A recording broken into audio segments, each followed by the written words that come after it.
Jungle.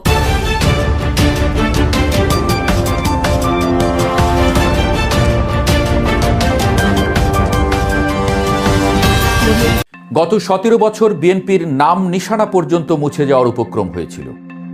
পল্টনে দলটির কার্যালয়ের সামনে চেয়ার পেতে থাকা রুহুল কবির রিজভী কিংবা মির্জা ফখরুল্লাহ পড়েছিলেন যেন মাটি কামড়ে। কিন্তু যে কণ্ঠ একাই আওয়ামী লীগকে ধসিয়ে দিত বারবার, গণমাধ্যমে বিএনপির কথা বলে বলে দলটার নাম জনমনে জারি রাখত, সেই নামটা রুমিন ফারহানা। কিন্তু পরে দেখা গেল কোনো এক অজানা কারণে দলে ব্রাত্য হয়ে গেলেন রুমিন। এখন সোশ্যাল মিডিয়া সয়লাব, আওয়ামী লীগে যোগ দিতে পারেন রুমিন ফারহানা। আসলেই কি ঘটনা সত্য, নাকি এর পেছনে আছে অন্য কোনো ঘটনা? রুমিন ফারহানার বাবা ছিলেন ভাষা সৈনিক অলি আহাদ। তিনি ছিলেন পূর্ব পাকিস্তান মুসলিম ছাত্রলীগ এবং আওয়ামী মুসলিম লীগের অর্থাৎ বর্তমান আওয়ামী লীগের অন্যতম প্রতিষ্ঠাতা সদস্য। ৫২ ভাষা আন্দোলনে তিনি সামনে থেকে নেতৃত্ব দিয়েছেন, দলটির জন্য ঘাম ঝরিয়েছেন, কিন্তু শেষে ভুল বোঝাবুঝিতে আওয়ামী লীগে ব্রাত্য হয়ে পড়েন। মৌলানা ভাসানীর ঘনিষ্ঠ সহচর হিসেবে পরিচিত অলি আহাদ পরবর্তীতে মতাদর্শগত কারণে আওয়ামী লীগ থেকে বেরিয়ে যান এবং নিজের রাজনৈতিক পথ বেছে নেন। রুমিন ফারহানা সেই আফসোসটাই করলেন সেদিন। বাবার মতো তারও একই পরিণতি। সে যাই হোক, গত ২১শে ফেব্রুয়ারি শহীদ মিনারে মহান ভাষা সৈনিকের মেয়ে রুমিন ফারহানাকে ফুল দিতে দেওয়া হয়নি। মব সৃষ্টি করে তাকে ফুল দেওয়া থেকে বিরত রাখা হয়েছে। অভিযোগ উঠেছে তার সেই পুরনো দলের বিপক্ষেই, যে দলের জন্য তিনি গলা চড়িয়েছেন কোটিবার। প্রশ্ন উঠেছে, তারেক রহমানের মবের দিন শেষ বলাটা কি শুধুই কথার কথা? তাহলে রুমিন ফারহানা কষ্ট পেয়েছেন, একথা সত্যি। নিজে এমন একজনের মেয়ে হয়ে, যা হোক, কষ্ট কিন্তু তিনি পেয়েই আসছেন গত কয়েক মাস ধরে। অভিযোগ করেছেন নির্বাচনে নানান বাধার সম্মুখীন হয়েছেন। অভিযোগ করেছেন তার সাবেক দলের বিরুদ্ধেই। কিন্তু শেষ জয়টা হয়েছে তারই, জিতেছে হাঁসমার্কা। নির্বাচনে জিতে দেখিয়ে দিয়েছেন নিজের সক্ষমতা। বিএনপি থেকেও নাকি যোগাযোগ করা হয়েছিল, তিনি সাড়া দেননি। কিন্তু সোশ্যাল মিডিয়া সয়লাব তার আওয়ামী লীগের পক্ষে বলা কথামালা। খুলনা থেকে রাজশাহী বিদেশ বানিয়ে ফেলেছে আওয়ামী লীগ, কিংবা আওয়ামী লীগ এখন মজলুম, তাদের পাশে থাকাই সমীচীন ইত্যাদি বলে কেমন যেন এক প্রশ্ন ছুড়ে দিয়েছেন জনমানসে। প্রশ্নটা হলো, রুমিন ফারহানা কি তবে আওয়ামী লীগে যোগ দিতে পারেন? রাজনৈতিক বিশ্লেষকদের মতে রুমিন ফারহানার আওয়ামী লীগে যোগ দেওয়ার বিষয়টি প্রথম দর্শনে অবিশ্বাস্য মনে হলেও বাংলাদেশের রাজনীতির মাঠে কোনো কিছুই একেবারে অসম্ভব নয়। বিশেষ করে বর্তমান প্রেক্ষাপটে, যখন রুমিন ফারহানা তার দীর্ঘদিনের রাজনৈতিক আশ্রয়স্থল বিএনপি থেকে এক প্রকার ছিটকে পড়েছেন এবং স্বতন্ত্র হিসেবে নিজের জনসমর্থন প্রমাণ করে দেখিয়েছেন, তখন তার সামনে নতুন রাজনৈতিক মেরুকরণের পথ খোলাই থাকছে। সোশ্যাল মিডিয়ায় তার সাম্প্রতিক কিছু বক্তব্য, যেখানে তিনি আওয়ামী লীগের আমলের দৃশ্যমান উন্নয়নের কথা পরোক্ষভাবে স্বীকার করেছেন বা দলটির বর্তমান কোণঠাসা অবস্থাকে মজলুম হিসেবে ইঙ্গিত করেছেন, সেটি কেবলই পুরনো দলের প্রতি অভিমান, নাকি নতুন কোনো সমীকরণের সূক্ষ্ম ইঙ্গিত, তা নিয়ে রাজনৈতিক অঙ্গনে জোর চর্চা চলছে। রাজনীতিতে টাইমিং এবং ন্যারেটিভ খুব গুরুত্বপূর্ণ। রুমিন ফারহানা হয়তো সেই টাইমিংয়ের অপেক্ষাতেই আছেন। তার মতো একজন তুখোড় বক্তা, আইনের মানুষ এবং জনপ্রিয় মুখ যদি সত্যি আওয়ামী লীগে যোগ দেন, তবে তা দেশের রাজনীতিতে একটি বড় ধরনের ভূমিকম্পের সৃষ্টি করবে, কোনো সন্দেহ নেই। এই সম্ভাবনাটি আপাতত গুঞ্জন হিসেবে বাতাসে ভাসলেও পর্দার আড়ালের রাজনৈতিক দেনদরবার অনেক সময় অবিশ্বাস্য বাস্তবের জন্ম দেয়। যদি সত্যিই এমন কোনো রাজনৈতিক নাটকীয়তা ঘটে যায়, তবে এটিকে এক অর্থে বাবার স্মৃতিবিজড়িত দলে ফেরা হিসেবেও আখ্যা দেওয়া যেতে পারে। রুমিনের বাবা অলি আহাদ ছিলেন আওয়ামী লীগের একেবারে সূচনালগ্ন বা প্রতিষ্ঠাকালীন অন্যতম কাণ্ডারি। দলটির জন্মলগ্নে যে কজন নেতার রক্ত, ঘাম এবং মেধার বিনিময়ে আওয়ামী লীগ আজকের এই সুবিশাল বটবৃক্ষে পরিণত হয়েছিল, অলি আহাদ তাদেরই একজন। কিন্তু নিয়তির নির্মম পরিহাসে সেই দলটিতে তিনি বেশি দিন থিতু হতে পারেননি। মতাদর্শগত দ্বন্দ্ব, বৈদেশিক নীতির প্রশ্নে বিরোধ এবং অভ্যন্তরীণ রাজনীতির জাঁতাকলে পড়ে তাকে সরে যেতে হয়েছিল।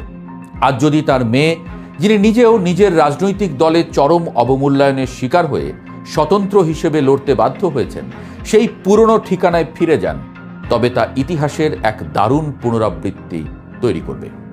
বাবার অসমাপ্ত রাজনৈতিক গল্পটার যেন একটা নতুন অধ্যায় শুরু হবে মেয়ের হাত ধরে।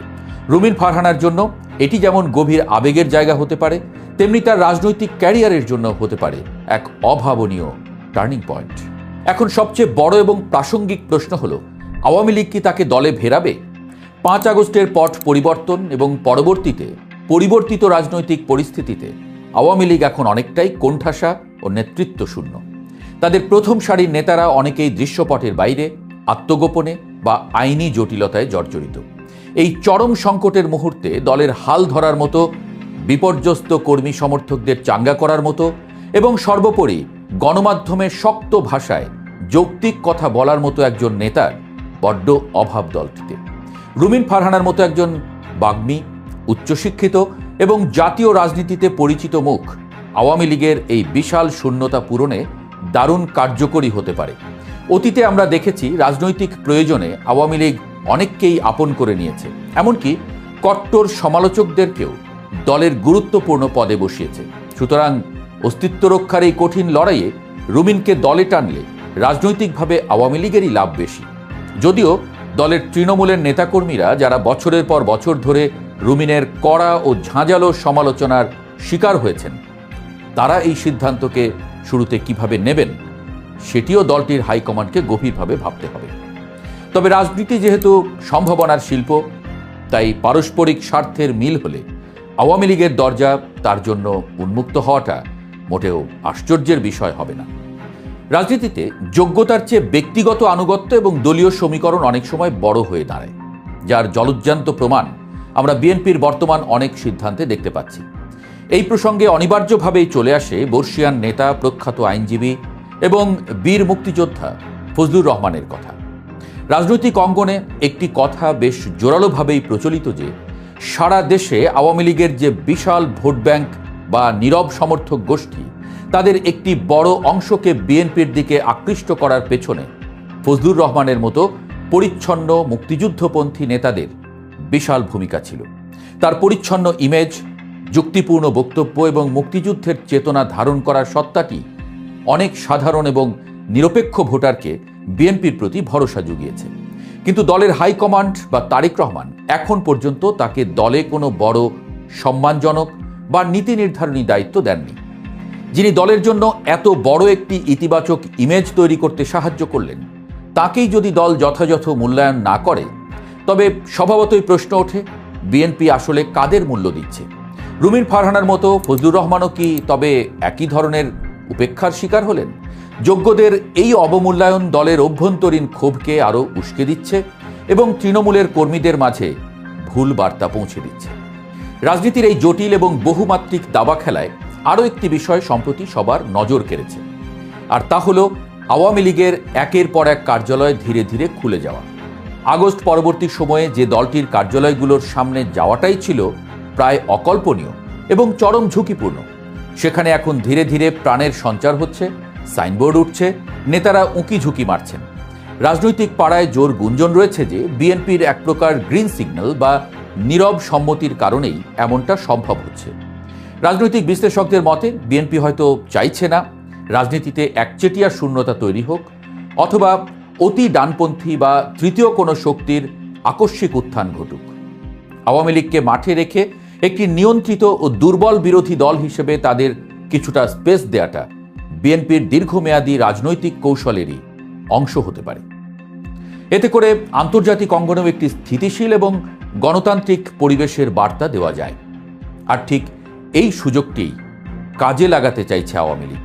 এই নতুন রাজনৈতিক মেরুকরণে রুমিন ফারহানার মতো নেতারা, যারা নিজেদের দলে কোণঠাসা কিন্তু নিজস্ব ভোট ব্যাংক ও তুমুল জনপ্রিয়তা রয়েছে, তারা যদি আওয়ামী লীগের মতো একটি প্রতিষ্ঠিত কিন্তু বর্তমানে নেতৃত্ব সংকটে থাকা দলে যোগ দেন, তবে তা শুধু আওয়ামী লীগেরই পুনরুজ্জীবন করবে না, উল্টো বাংলাদেশের আগামী দিনের রাজনীতির মানচিত্রকে পুরোপুরি বদলে